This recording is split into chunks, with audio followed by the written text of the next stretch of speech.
Black lights and booze burn when I record for Watts. And every black like Troy Davis who never had a fair shot.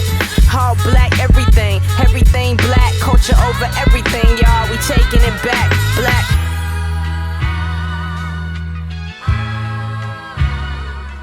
Welcome to Left of Black. I'm your host, Mark Anthony Neal. We're here as always at the John Hope Franklin Center at Duke University's campus.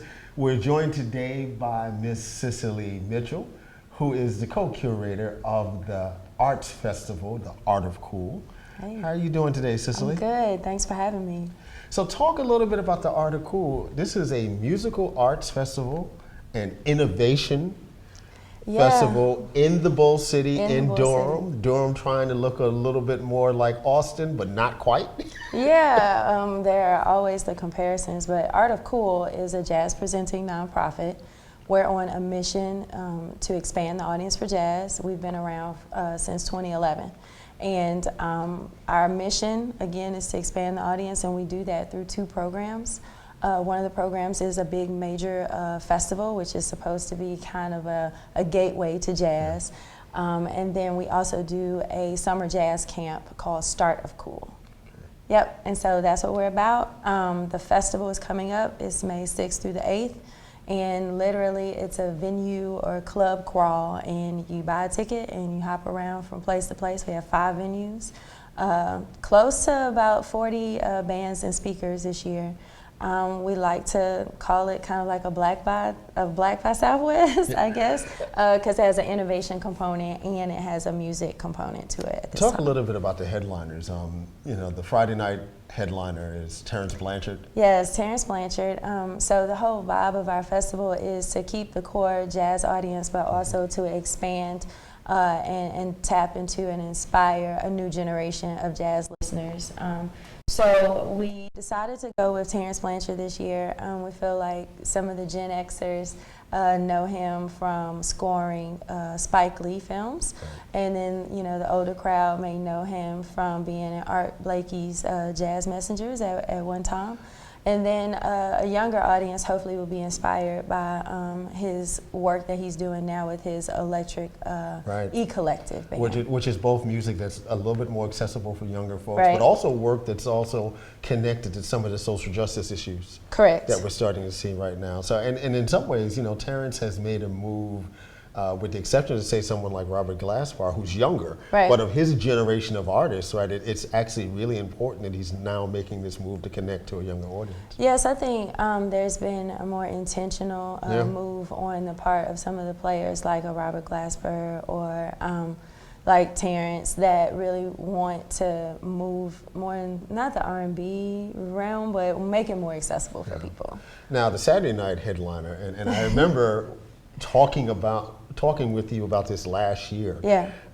You know, when there's a whole lot of folks who didn't know who the internet was, but right, Cicely did. Yeah, yeah. And Cicely was like, they need to be our Saturday headliners. Talk about a band like the internet and why it was important to have them headline the Saturday night. They were extremely important. I would feel like, you know, not to put too much on any one band, but every year, you know, there's a band that has to represent and kind of embody the spirit of Art of Cool and tapping into a millennial and younger audience. And so it's very funny how I heard about the internet. I'm you know, very interactive with the crowd and with our followers. And so after the first, the 2015 festival, the second one, we put out there, who do you want to see? And a couple of people kept saying the internet.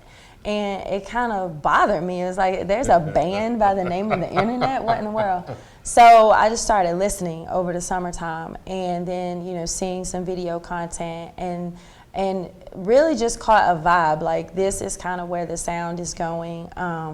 I like what Sid the Kid represented, and you know, she wants to be the next Pharrell.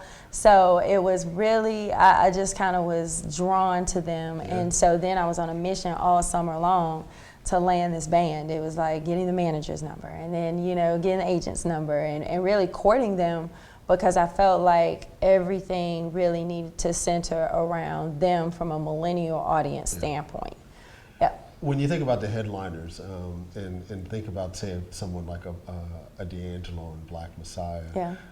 Obviously what's happening with Kendrick, Kamasi Washington, who's also coming through. Right. This seems like almost a golden era Yeah. of black music. And I think a lot of folks have slept on, what's been happening musically these last couple of years. How has that changed what it's been like for you trying to pull together a music festival when there really are so many artists out there, but artists who are not getting the kind of visibility and recognition that they deserve? What does it mean to have a festival that's saying, we recognize you, why don't you come on through? I think that as the music has come, so has the popularity of our festival, even with the artists. So when we did it the first year in 2014, they loved it. It was kind of like a jazz family reunion. Right. And so that vibe has just continued on. As people like Kamasi and Terrace and Thundercat have, kind of gained popularity, so has the festival. Because we had Thundercat the first year. Right. Right? And so we had him back, in 2014 when, he was at Motorco and very popular. We have him at Motorco again this year, and it's a concern, right? Right. Because, now a lot of people know, that Brain Feeder label and are really checking for Thundercat now. And so I really do think that we are in a very, key moment in Black American music, as well as, people getting turned on to jazz for the first time. And I'm really glad that our festival is becoming, regional and national kind of leader in that realm for jazz and soul. What does it mean for a city like Durham, which of course historically is a black city, but when we think about, black musical centers, right? We think about a Memphis, we think about a Detroit, Chicago, places like that. Durham's not necessarily a name that comes immediately to mind. What does it mean to attach a kind of rich cultural tradition around black music to a city like Durham, particularly when Durham itself is going through this process of a kind of interesting and very cautious, I might add, gentrification process, which you're trying to figure out how to do it the right way, right, to make Durham look like a modern southern city, right? But how do you do that and not displace, this rich cultural history of black folks in this city? Yeah, I think it's about Art of Cool just being a champion for that music, and then also fighting for it, right? Fighting for our place, making sure that we have the resources in place to put on a very high quality, excellent, we're trying to show black excellence here, non-ratchet, ratchet-free zone, and just show that, a lot of us come here for school, and we come here for jobs, and this is a very highly educated population of black people. And so what we want to show is that the festival represents that. It's something that we want to have people plug into and be very proud of. You mentioned about thinking about Art of Cool as kind of a black South by Southwest, and the part of that you mentioned specifically is the Innovate Your Cool dynamic. Talk about the innovation piece. So the innovation piece was something that we kind of tested out last year. So the first year we just set the foundation for the music, and just trying to get everyone here and excited about the music.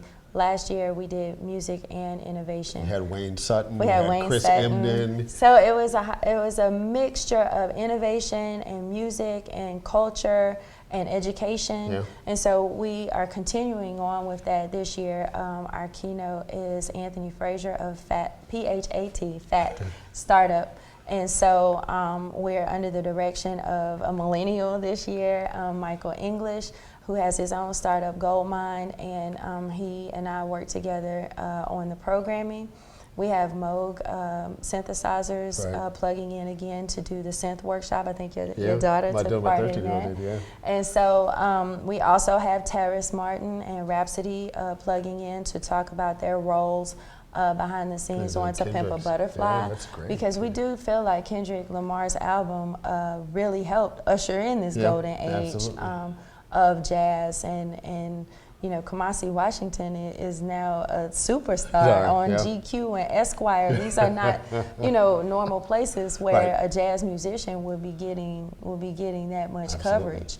And so that's what the Innovation Conference is about. You can expect there's a cypher, there's a food competition, there's a hip opera, and all of this is free.